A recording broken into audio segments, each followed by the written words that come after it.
Okay, back out on the water. Sunday, March 19th. Definitely a late start.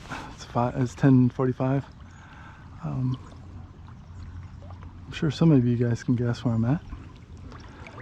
The water clarity is absolutely gorgeous. Gorgeous, gorgeous, gorgeous.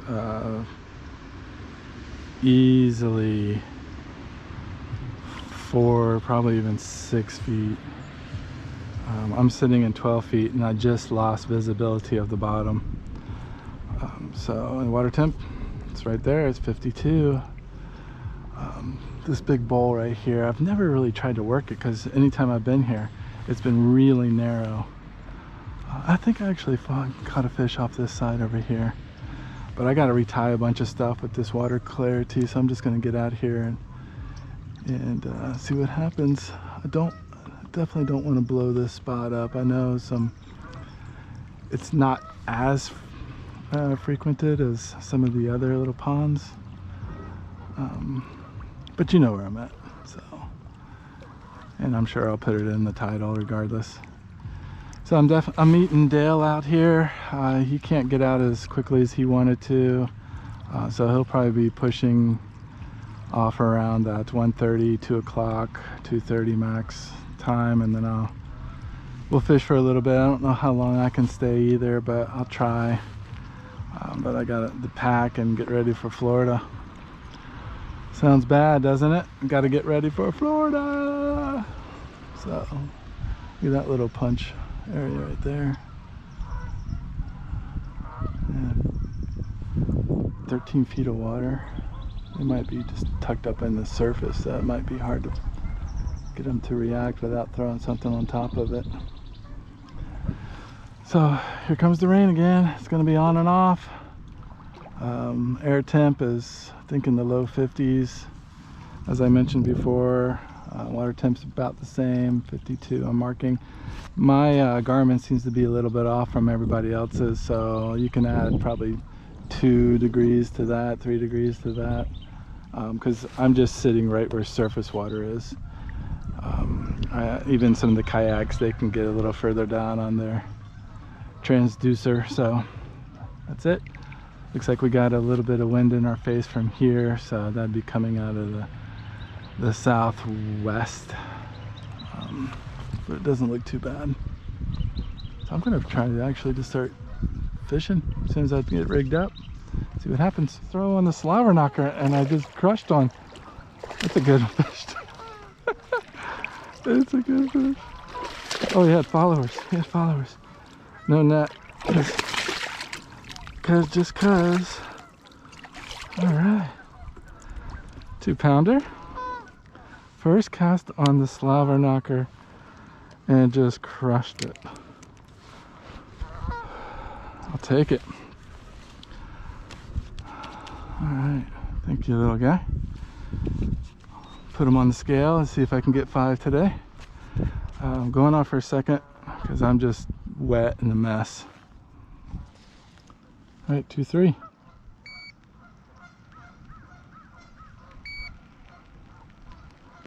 Come on. I think my battery's running dead.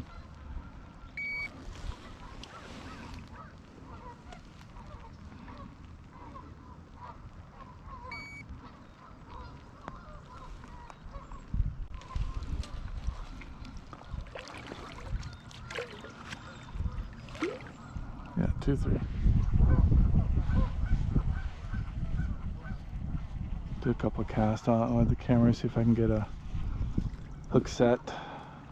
This wind's kind of pushed me around a bit. I've tried down the lane, but it's really slimy up there. So kind of just off, and it might be just roaming fish out of here too.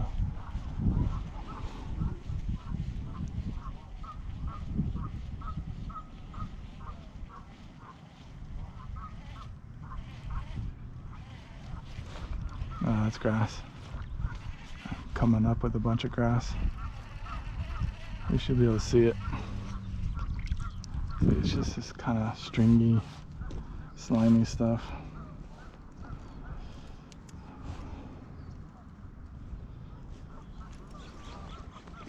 Alright, going off. Just ran over a school and I picked up the jerk bait. And I got this one. Oh, jeez. Come here. Where are you going? This thing crushed it. Come here, baby. Now is when I need the net because I've got a lot of hooks in this thing.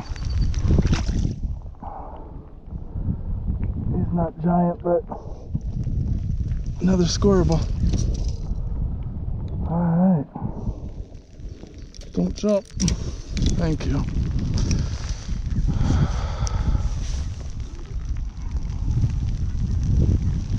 Alright.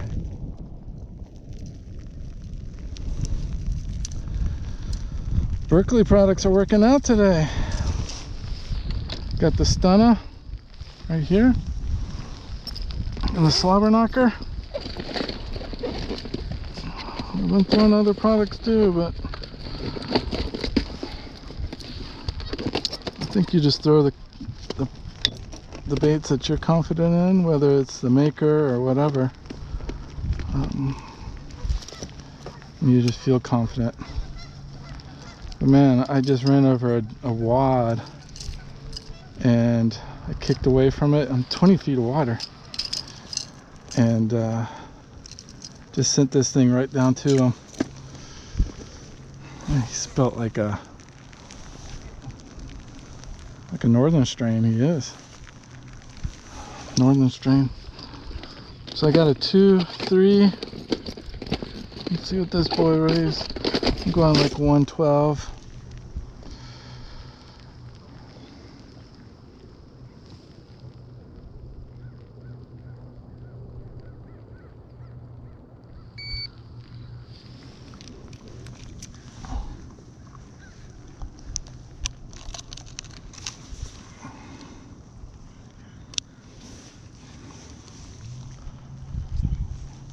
Huh, 113. Last time I didn't lock it like that. I guess it doesn't matter, does it? Oh, there it goes. So, just got to add on a 2-3. But still, the batteries are definitely waning, or I got it on a setting that's very, very dull.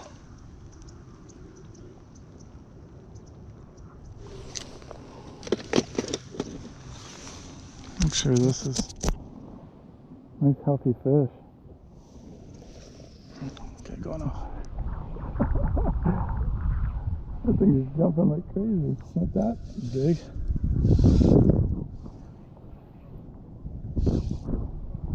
Maybe. I think he just got me down on weeds. Yeah, he just come here. Oh yeah, he's chock full of weeds. But not a bad one. Look at that. The old Cinco. Actually, this is a... Oh man, right in the plate. You aren't getting away.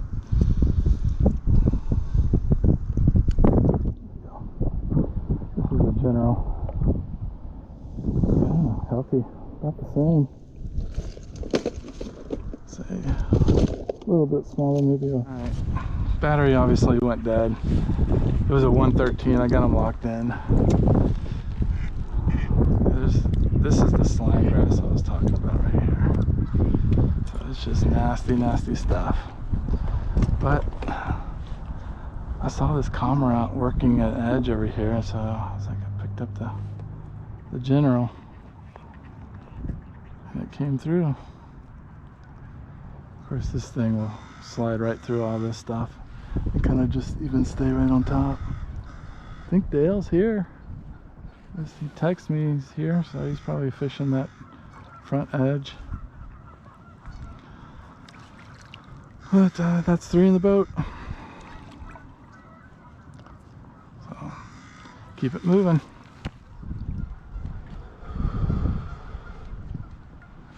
Shout out to Bob. Miss you, buddy. We're on your favorite lake, and I got one on a bladed jig. Hope you're doing well down in San Diego with the fam. Hey Dale, say hi to Bob. Hey Bob! Hey man, you're on my spot.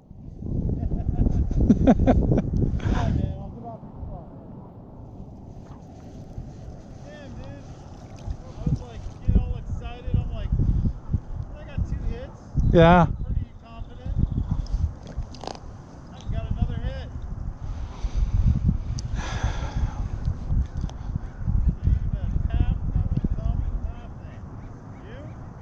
You? Not since we departed now.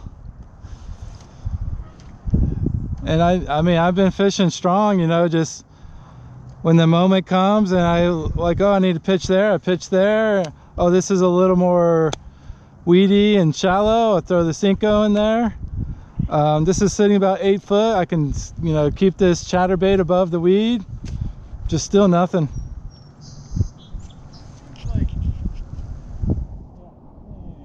Yeah. Feels good. Not great, but it's good. Yeah. Cuckoo!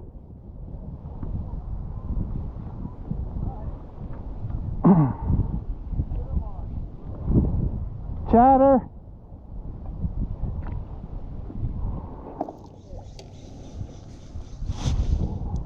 Probably a 2-1, 2-2.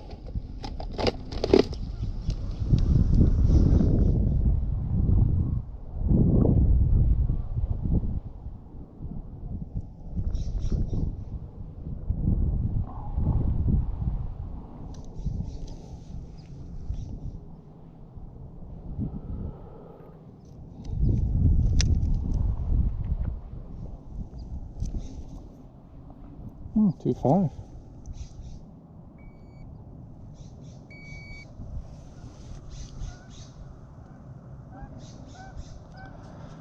So I'm right at 6 pounds plus what was that other one? A 238, 2 something. I'll have to go back and look. So 8 pounds so far for 4.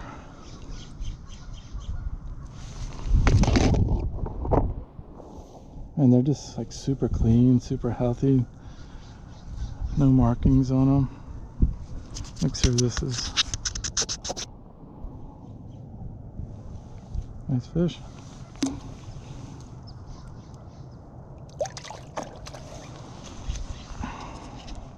Nice, Dale's hooked up.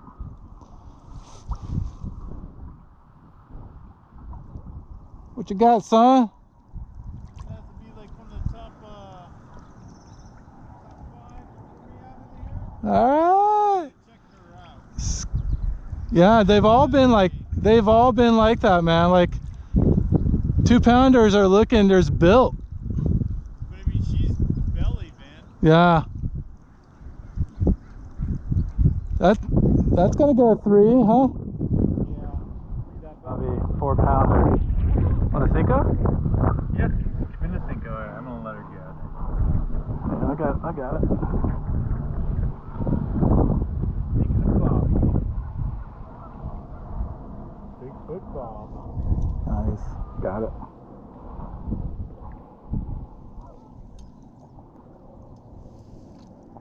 Dale and I are just shooting the breeze and he's skipping a little wacky. Looks like a decent one, huh? Gave us a little dance anyway.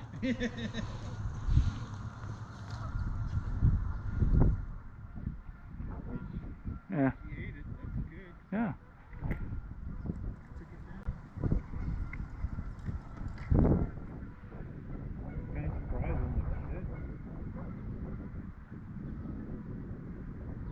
Yeah, man, choked it, huh?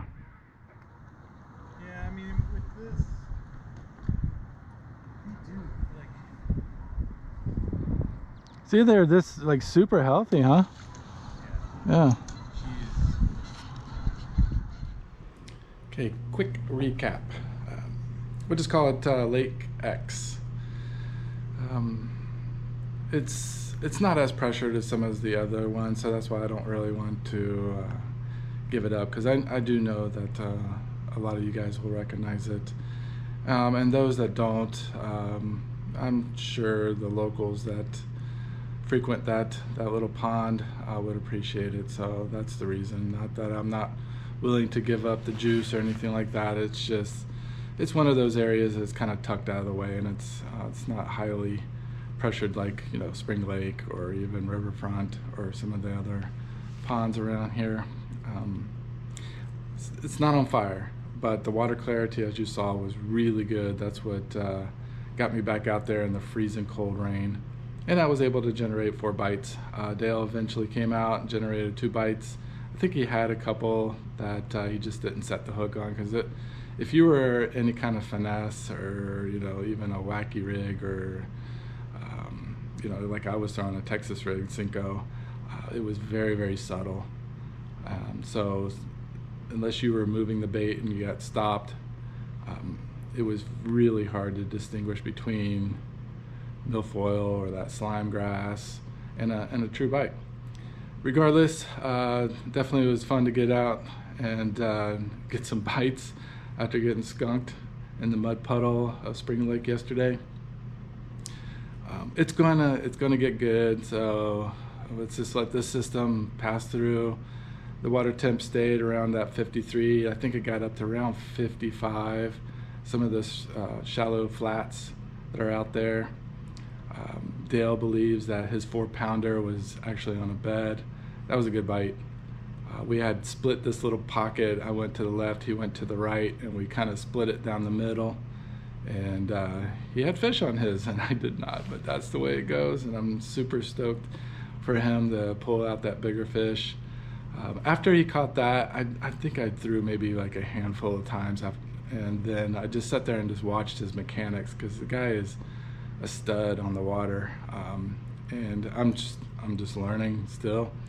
I think we all are. Anytime we're out, I don't care if you're, you know, John Cox, Jason Christie, Hackney, or whoever, you still are learning every time you go out. So that's why we do it. That's why we get out there.